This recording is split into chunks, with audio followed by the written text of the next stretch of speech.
Hi friends, வணக்கம். இன்னைக்கு ஒரு ஸ்வீட்டான ஒரு வீடியோ தான். சூப்பராக இருக்கும். இது என்னதுன்னா ரவா லட்டு தான். கொஞ்சம் வித்தியாசமாக செஞ்சுருக்கிறேன்.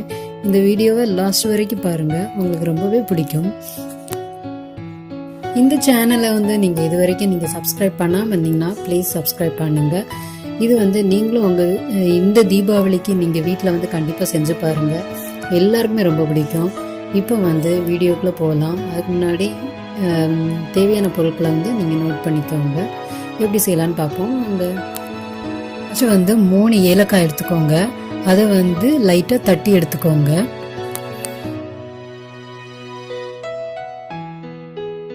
இப்போ அடுப்பில் ஒரு கனமான பாத்திரத்தை வச்சுக்கோங்க.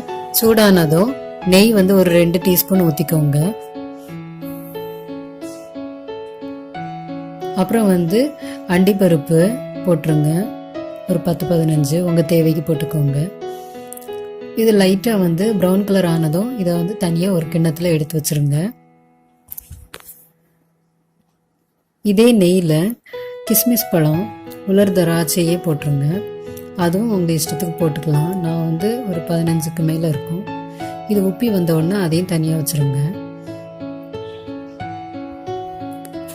இதே நெய்யில் தான் நம்ம ரவை வறுக்கணும்.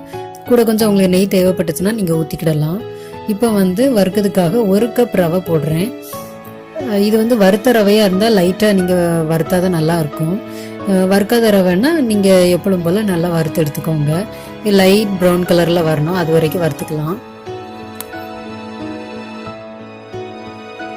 இந்த அளவுக்கு வறுபட்டதுக்கு பிறகு இதையும் ஒரு பாத்திரத்தில் நம்ம தனியாக எடுத்து வச்சிடலாம்.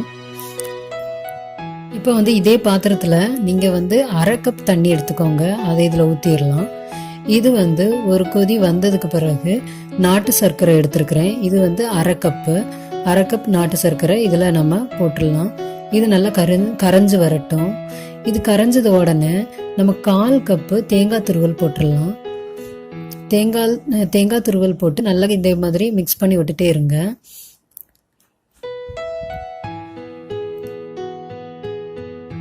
அப்புறம் ஏலக்காய் தூளையும் நீங்கள் போட்டுருங்க, பொடிச்சு வச்சுருந்தங்க. இனி நல்லா மிக்ஸ் பண்ணி விடுங்க.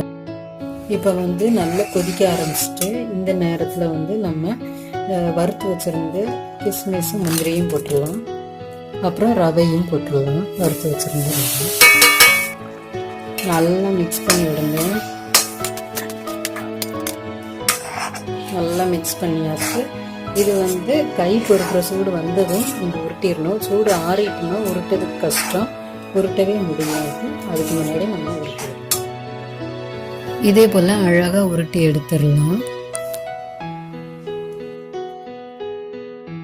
ரவா லட்டு சூப்பராக ரெடி ஆயாச்சு. நீங்களும் உங்கள் வீட்டில் செஞ்சு பாருங்கள். அடுத்த ஒரு வீடியோவில் நான் உங்களை சந்திக்கிறேன். அது வரைக்கும் பாய்.